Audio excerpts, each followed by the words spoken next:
ومن أحسن قولا ممن دعا إلى الله.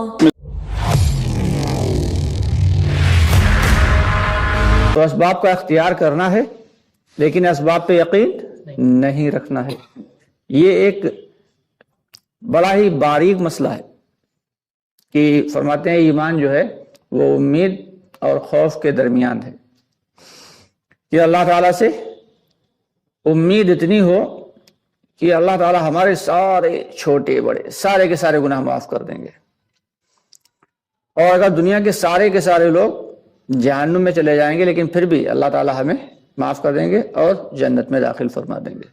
امید اتنی زیادہ ہو اور خوف اتنا زیادہ ہو کہ اپنے چھوٹے اور بڑے گناہوں پہ اتنا آدمی کڑ رہا ہو اور خوف کھا رہا ہو اور ڈر رہا ہو کہ دنیا کے سارے لوگوں کو اللہ تعالیٰ بھلے معاف کرتے ہیں لیکن ہمارے گناہ تو ایسے ہیں کہ اللہ رب العالمین انہیں کبھی معاف نہیں کریں گے.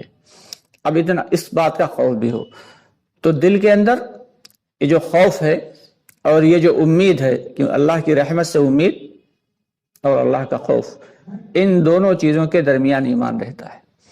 نہایت باریک مسائل ہیں لیکن افسوس کہ ہم لوگوں نے دین کو سیکھا نہیں، دین کے مذاکروں میں بیٹھے نہیں، اور دین کے جاننے والوں کے پاس ہم نے اپنا وقت گزارا نہیں، جس کی وجہ سے آج حالات یہ بنے ہوئے ہیں کہ ہم ظاہری اعتبار سے تو ایمان والے ہیں لیکن باطنی اعتبار سے منافقین سے بھی زیادہ گئے گزرے ہیں. اللہ ہم سب کی حفاظت فرمائے.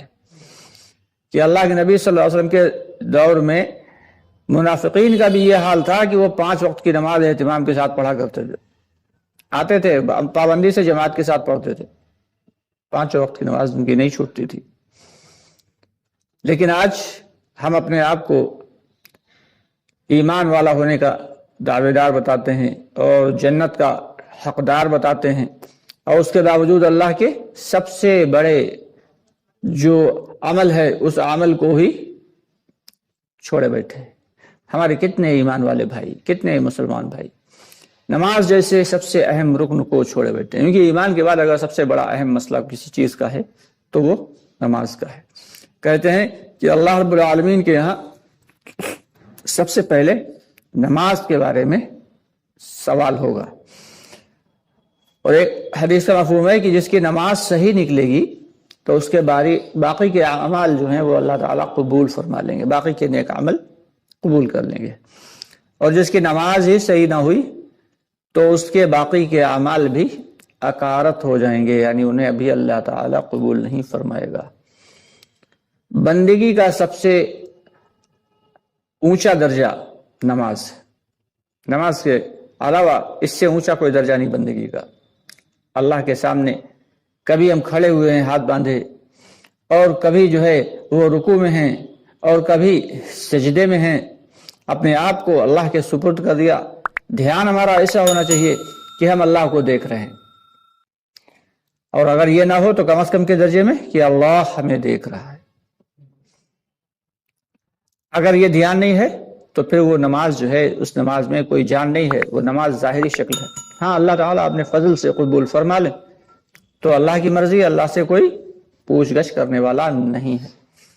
لیکن جو ایک پیمانہ بتایا گیا تو نماز کے 2 درجے ہیں، ایک تو نماز کا باطن ہے اور نماز کا ظاہر ہے.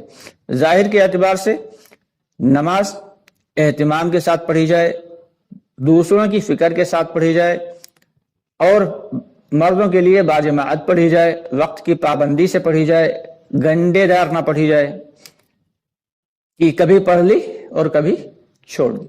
آج کل ہمارے کتنے بھائی ایسے کہ ایک قسم تو وہ ہے کہ جو جمعے کے ہیں، اور ایک وہ ہے جو عید بقرعید کے ہیں، اور ایک وہ نمازی ہیں جو جب جی چاہا تب پڑھ لی، جب جی نہیں چاہا تو چھوڑ دی. اور ایک وہ لوگ ہیں جو 5 وقت کی نماز پڑھتے ہیں. تو سب سے بڑا مسئلہ ان کا ہی ہے کہ 5 وقت فکر کے ساتھ نماز تو پڑھ رہے ہیں لیکن اس بات کو دھیان میں نہیں لا رہے کہ ہماری نماز واقعی نماز بن بھی رہی ہے یا نہیں، اس کی فکر نہیں ہے. کیونکہ نماز پر اللہ رب العالمین کے بہت بڑے بڑے وعدے ہیں. حضرات صحابہ کرام رضی اللہ تعالیٰ عنہ اجمعین کو جب اللہ رب العالمین نے حضور پاک صلی اللہ علیہ وسلم کے ذریعے نماز دی اور آپ صلی اللہ علیہ وسلم نے صحابہ کرام کو بتایا کہ اللہ تعالیٰ نے تمہیں روزانہ 5 وقت کی نماز بتائی ہے، تو صحابہ کرام بے حد خوش ہوئے، بے حد خوش ہوئے کہ اللہ رب العالمین سے ڈائریکٹ لینے کا، بلا واسطہ لینے کا ذریعہ مل گیا ہے۔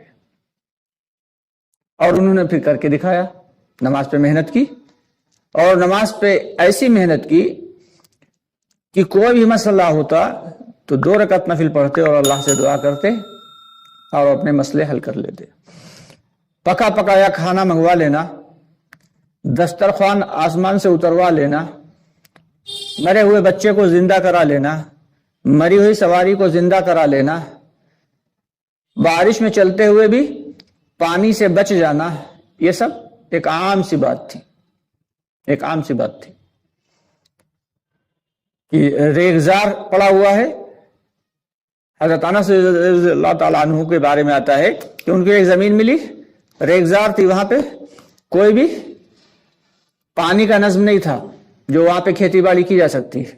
حضرت انس رضی اللہ تعالیٰ عنہ نے مصلی منگایا، 1 لوٹا پانی منگایا، وضو کیا، 2 رکعت نفل پڑھی، اور پھر مصلی ہٹایا دعا کرنے کے بعد، اور غلام سے کہا یہاں پہ کھودو، اس نے کھودنا شروع کیا۔ ابھی اس نے چند ہی کدال مارے تھے کہ پانی کا چشمہ اگل پڑا۔ تو صحابہ رضی اللہ تعالیٰ عنہ نے نماز کو نماز سمجھ کے بنایا تھا۔ ہم نماز کو ایک جو ہے وہ ضروری فریضہ سمجھ کے تو ادا کر کے چلے جاتے ہیں، آخر میں آتے ہیں اور سب سے پہلے نکلنے کی کوشش کرتے ہیں۔ جس دن ہم لوگوں کی نماز صحیح ہو گئی اس دن سارے کے سارے مسئلے صحیح ہو جائیں گے۔ جس دن ہمارا یقین صحیح ہو گیا، یقین سدھر گیا، اس دن اللہ رب العالمین سارے کے سارے مسائل کو حل فرما دیں گے۔ سب سے بڑی چیز جو ہے وہ یقین ہی ہے کہ یقین کے ساتھ نماز کو پڑھا جائے، کہ اسی نماز سے ہمارے سارے مسائل اللہ رب العالمین حل فرمائیں گے۔ 2 رکعت نفل پڑھیں کھڑے ہو کے، اور دھیان اللہ کی جانب لگا کے توجہ کے ساتھ، اور پھر اللہ سے دعا کریں۔ کام نہیں بنا پھر دعا کریں، پھر کام نہیں بنا پھر دعا کریں، جب تک کام نہ بنے اپنا تب تک اللہ سے دعا کرتے رہیں۔ ہاں، اسباب کو اختیار کرنا ہے، یہ نہیں ہے کہ بنا اسباب کے ہم کسی کام کو۔ ایک صاحب پہنچے ایک بزرگ کے پاس، کہا حضرت دعا فرما دیجئے، ہمارے کوئی بچے نہیں ہے، بچے ہو جائیں۔ کہا ٹھیک ہے۔ پھر تھوڑے دن کے بعد پہنچے، حضرت آپ سے ہم نے کہا تھا دعا کے لیے، دعا فرما دیجئے، ہمارے کوئی بچے نہیں ہیں، بچے ہو جائیں۔ کہا انشاءاللہ ہم دعا کریں گے۔ پھر تیسری مرتبہ پہنچے، کہا حضرت آپ سے ہم نے دعا کی درخواست کی تھی لیکن شاید آپ بھول گئے۔ کہا نہیں، بھولے تو نہیں ہے، دعا تو ہم نے کی تھی، یہ بتاؤ کیا تم نے نکاح کیا ہے؟ کہا نہیں، نکاح تو ابھی نہیں کیا ہے۔ تو انہوں نے کہا جاؤ بے وقوف انسان، پہلے نکاح کرو جا کے، اس کے بعد پھر بچوں کے لیے دعا کرنا۔ تو اللہ نے اسباب اختیار کرنے کا حکم دیا ہے، لیکن اس کے اوپر یقین رکھنا یہ شرک ہے۔ تو ہمیں دین کو سیکھنا ہے اور سیکھ کے دین پہ عمل کرنا ہے۔ ہمارے کتنے ایمان والے بھائی ایسے ہیں، کتنے مسلمان بھائی ایسے ہیں کہ جو غسل کے فرائض تک کو نہیں جانتے۔ اللہ کے راستے میں نکلیں تب پتہ چلے گا جب مذاکرہ ہوتا ہے کہ لوگوں کو غسل کیسے کیا جاتا ہے یہ طریقہ نہیں معلوم۔ اور عمر کتنی ہو گئی؟ 40 سال 50 سال۔ وضو کے فرائض کیا ہیں نہیں معلوم۔ یہاں تک کہ جو نمازیں ہوتی ہیں ان نمازوں میں کس نماز میں کتنی رکعت ہوتی ہیں یہ بھی بہت سے نہیں جانتے، اور جو رکعت ہوتی ہیں تو ان میں کون سی سنت ہے، کتنی سنت ہوتی ہیں، کتنی نوافل ہوتی ہیں، کوئی نہیں جانتا۔ اور جو بہت کچھ جانتے ہیں، اتنا کچھ جانتے بھی ہیں، تو ان سے آپ دعا قنوت سن لیں جو وتر میں پڑھنا ضروری ہے۔ اچھوں کو نہیں یاد ہوتی دعا قنوت وتر کی۔ کئی مرتبہ تو ایسا ہوا کہ بھائی کیا پڑھتے ہو پھر وتر میں؟ بولے قل هو اللہ پڑھ لیتے ہیں، دعا قنوت کی جگہ پتہ نہیں کس نے بتا دیا کہ بھائی قل هو اللہ والی سورت پڑھ لو تمہاری وتر کی نماز ہو جائے گی، سوال ہی نہیں پیدا ہوتا۔ اس کے لیے تو علماء کرام نے فرمایا ہے کہ اگر جس کو دعا قنوت نہیں یاد ہے تو دعا کو سیکھتا رہے، اور ربنا آتنا فی الدنیا حسنہ وفی الآخرۃ حسنہ وقنا عذاب النار یہ پڑھتا رہے۔ یہ نہیں کہ سیکھنا چھوڑ دیا صرف اسی کے اوپر کافی ہے، یہ نہیں ہے، بلکہ دعا قنوت سیکھتا رہے، اور جب تک یاد نہیں ہو پا رہی پوری تب تک کم از کم کے درجے میں یہ پڑھتا رہے۔ صرف قل ہو اللہ پڑھنے سے کام نہیں چلے گا۔ تو دین کو ہم نے سیکھا نہیں، علماء کرام کے پاس بیٹھے نہیں، دین کے مسائل کو سمجھا نہیں، جو جی چاہا وہ کیا اور سمجھ یہ لیا کہ ہم دین پہ چل رہے ہیں۔ تو اس لیے کوشش یہ کرنا ہے کہ دین کو سیکھیں، دین کو سیکھیں اور سمجھیں، اور اس کے بعد پھر عمل کریں۔ اسی لیے یہ جو دعوت کی محنت ہے اس سے چاہا یہ جا رہا ہے، اسی لیے خوبیوں کا منبع جو بتایا، تو سب سے پہلے اس میں کیا ہے کہ ایمان بنے گا، اللہ سے ہونے کا یقین پیدا ہوگا، اس کے بعد پھر نماز کی پریکٹس ہوگی، نماز سیکھنے کی جو ہے، نماز کے مسائل سیکھنے کا موقع ملے گا جب اللہ کے راستے میں جائیں گے، اور پھر حالات پڑیں گے اور مشکلات اور پریشانیاں آئیں گی سامنے،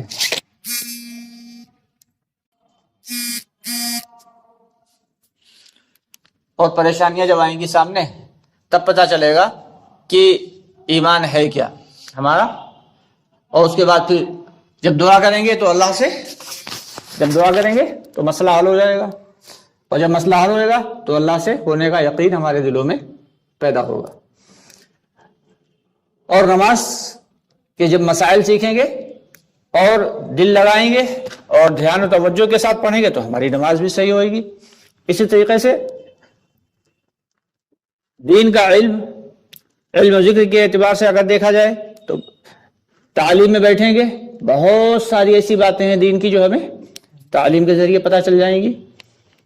مسائل کا مذاکرہ ہوگا، مسائل بھی موٹے میں جو اہم مسائل ہیں وہ بھی پتہ چل جائیں گے، اور تسبیحات کی فکر کریں گے، قرآن پاک کی فکر کریں گے، تو ہمارا دل اللہ کے دھیان کے اعتبار سے زندگی گزارنے والا بھی بن جائے گا، یعنی ذکر کا بھی ہمارے دل کے اندر اس کی بھی اہمیت آ جائے گی، اللہ کے دھیان کو زندگی گزارنے کی توفیق ملے گی۔ اور اس کے بعد کیا آتا ہے کہ ہمارے اخلاق بہتر ہو جائیں گے۔ کئی لوگ لگاتار کئی دن تک ایک ساتھ اللہ کے راستے میں جب رہیں گے اور اللہ کی رضا کے لیے، اللہ کی خوشنودی کے لیے ایک دوسرے کی فکر کریں گے، ایک دوسرے کی خدمت کریں گے اور ایک دوسرے کا بھلا چاہیں گے، تو اس سے کیا ہوئے گا؟ آپس میں اتحاد، اتفاق، پیار، محبت، بھائی چارہ پیدا ہوگا۔ چاہا یہ جا رہا ہے کہ پوری کی پوری امت میں امت پناہ آ جائے۔ آج تو مسئلہ یہ ہے کہ ہمارے اندر امت پناہ تو کیا، ابھی کنبا پناہ ہی نہیں آ پایا۔ آپس میں سب نفسا نفسی کا عالم ہے ہر طرف۔ باپ بیٹے سے ناراض ہے، بیٹا باپ سے ناراض ہے، ماں بیٹی کی چھڑی ہوئی ہے، ساس بہو کی چھڑی ہوئی ہے، پڑوسی کو دیکھے کھایا جا رہا ہے۔ آخر اس کا ریزن کیا ہے؟ اس کا ریزن یہ ہے کہ ہماری زندگیوں سے دین نکل گیا۔ جب زندگیوں میں دین تھا تو صحابہ کرام رضی اللہ تعالیٰ عنہم اجمعین کا کیا حال تھا؟ جب تک دین کے اعتبار سے نہیں تھے، دین کے اعتبار سے ان کی زندگی نہیں تھی، تو ایک کا اونٹ دوسرے کے اونٹ سے پہلے اگر پانی پی لیتا تو وہ لڑائی صدیوں چلا کرتی تھی، نسلوں در نسلوں چلتی تھی، مرتے ہوئے بھی تاکید کر کے جاتے تھے کہ بھائی دیکھو فلاں کے ساتھ جو ہے ہماری لڑائی چل رہی ہے، دشمنی چل رہی ہے، اور اس کا بدلہ ضرور لے لینا۔ اور بات کیا ہوتی تھی کہ تیرے اونٹ نے میرے اونٹ کا پانی جھوٹا کر دیا، بس اتنی سی بات ہوتی تھی۔ اتنی سی بات پہ لمبی چوڑی آپس میں۔ لیکن وہی صحابہ کرام رضی اللہ تعالیٰ عنہم اجمعین جب دین کے اعتبار سے زندگی گزارنے والے ہوئے تو ان کے اخلاق کا کیا معاملہ کہ ایک صاحب جو ہے پانی لے کے پہنچے تو 3 صحابی جن کا آپس میں کوئی رشتہ نہیں، صرف دینی رشتہ، ایک کو پانی دینے لگے، جب تک پڑوس سے آواز آئی آہ کی تو پہلے والے نے پانی کہا کو پانی کو قبول نہیں کیا, کہا ان کو دے دو, شاید ان کو زیادہ ضرورت ہے. پھر ان تک جب پہنچے تو ان کے پڑوس میں ایک صحابی تھے, وہ بھی بہت زیادہ زخمی تھے, ان کے منہ سے آہ نکل گئی, تو انہوں نے بھی نہیں پیا اور اشارے سے کہا کہ ان کو پلا دو, وہ شاید ہم سے زیادہ پیاسے ہوں. اور جب ان تک پہنچے تو وہ اللہ کو پیارے ہو چکے تھے. پلٹ کے پیچھے آئے تو باقی دونوں بھی اللہ کو پیارے ہو چکے تھے. یعنی وہ لوگ جو ایک دوسرے کے اونٹ کے پانی کو جھوٹا کرنے پہ صدیوں لڑا کرتے تھے, جب دین کے اعتبار سے زندگی ہو گئی تو کیا حالات ہوئے کہ ایک دوسرے کی وجہ سے پیاسے مر گئے, لیکن پانی پینا مرتے وقت بھی گوارا نہیں کیا. تو یہ چاہا جا رہا ہے دعوت کی محنت سے کہ سارے کے سارے بھائیوں میں آپس میں اتحاد, اتفاق, بھائی چارہ, محبت پیدا ہو جائے. تو دعوت کی یہ عالی محنت سے جب ہم جڑیں گے تب پھر یہ صفات ہمارے اندر پیدا ہونا شروع ہوں گی. آج تو ہمیں ابھی اپنے ماں باپ کے حقوق نہیں معلوم, بیوی بچوں کے حقوق نہیں معلوم. ایک لڑکے کی شادی ہوتی, جب تک شادی نہیں ہوئی تب تک سب سے اہم جو تھی وہ اماں ہی تھیں, اور جب شادی ہو گئی تو اماں کو لات ماری, کنارے کیا, اب سب کچھ بیوی ہو گئی. جبکہ ماں کے اپنے الگ حقوق ہیں اور بیوی کے اپنے الگ حقوق ہیں. ایسے بھی حالات سامنے آئے کہ کچھ لوگ اتنے زیادہ فرما بردار بن گئے کہ بیوی کے حقوق کو ادا نہیں کر رہے ہیں, لیکن جو کچھ ہے ماں ہی ہے.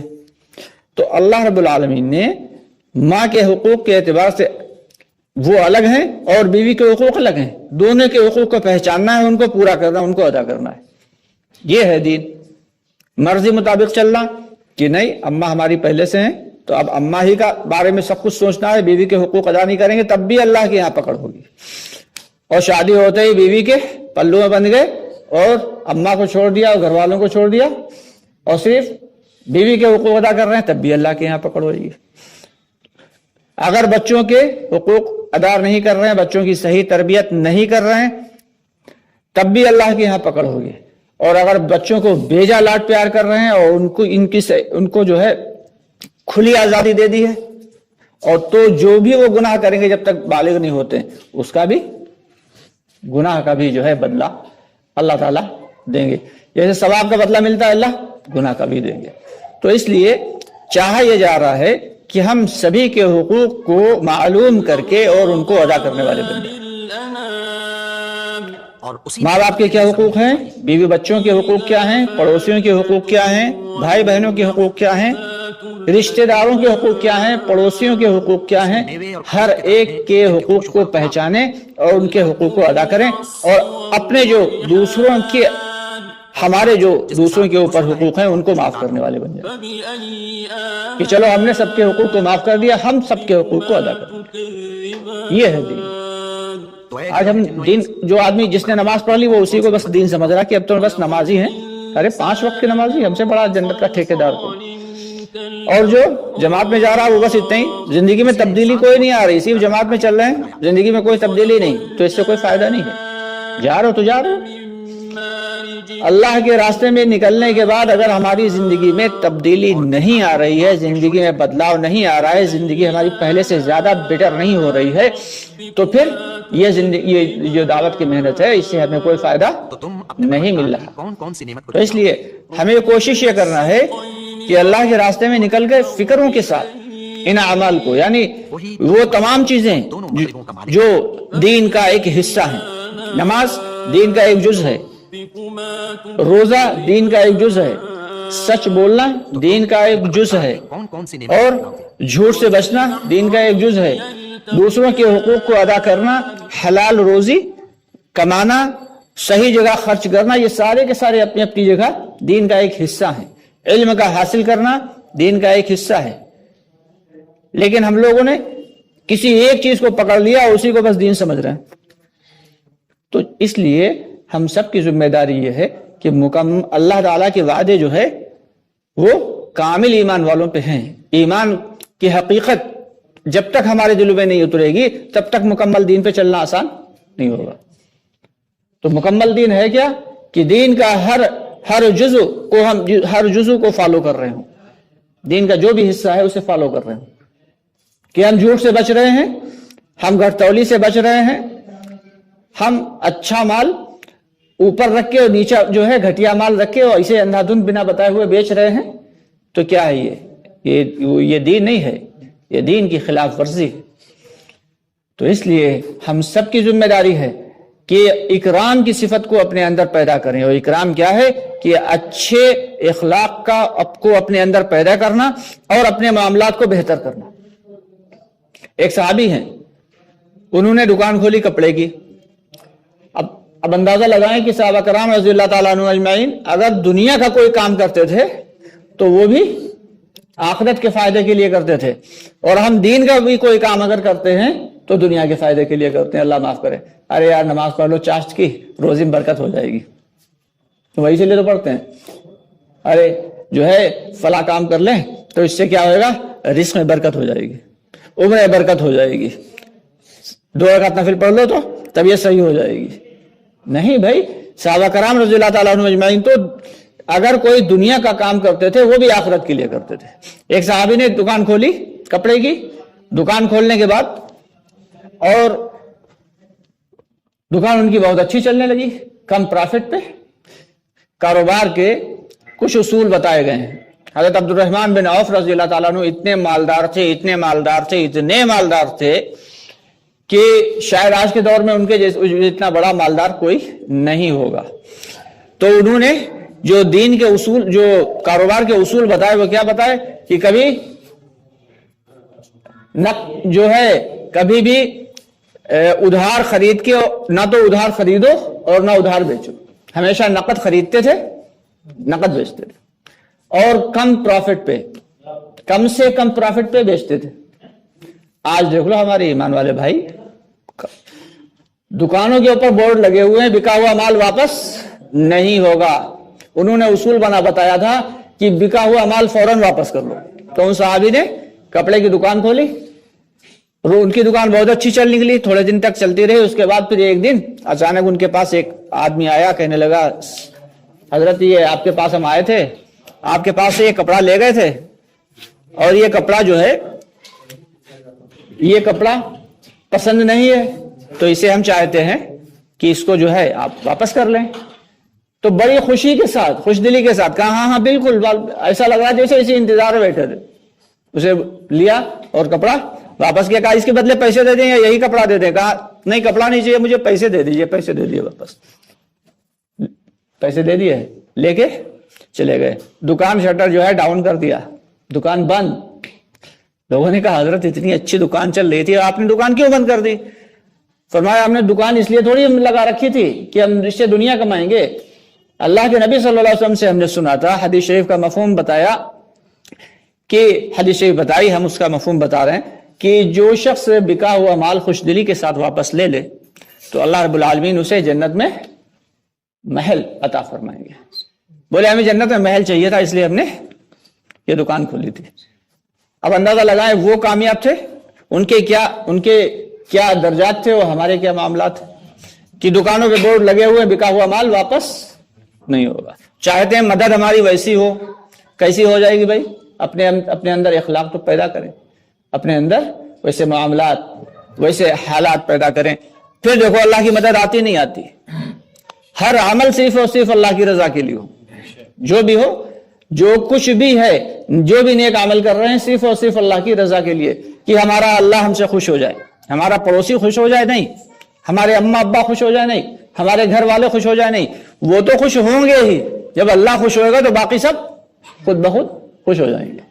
تو دعوت کی محنت سے یہ چاہا جا رہا ہے کہ ہم سارے کے سارے لوگ اس دعوت کی اعلی محنت سے لگیں، اور اس کے ذریعے اپنے اندر خوبیاں پیدا کریں، کہ سورج کے اندر نور ہے، روشنی ہے، تو جب سورج نکلتا ہے تو سارے کے سارے عالم میں روشنی ہی روشنی بکھیر دیتا ہے، روشنی ہی روشنی، نور ہی نور بکھیر دیتا ہے۔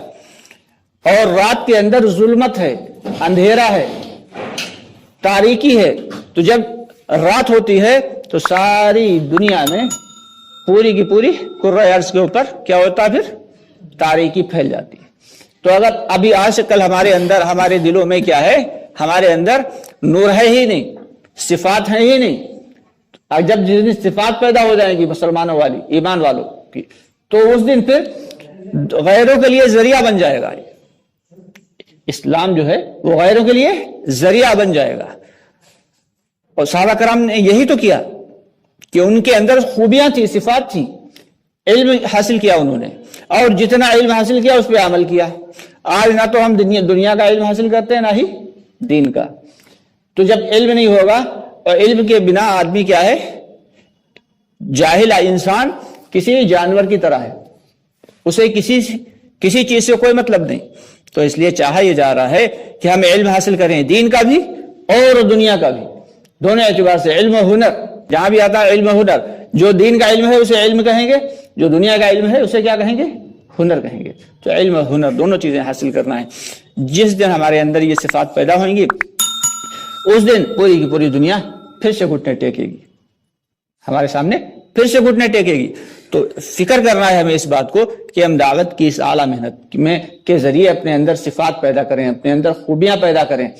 جو خوبیاں دین کے اعتبار سے صحابہ کرام نے فکروں کے ساتھ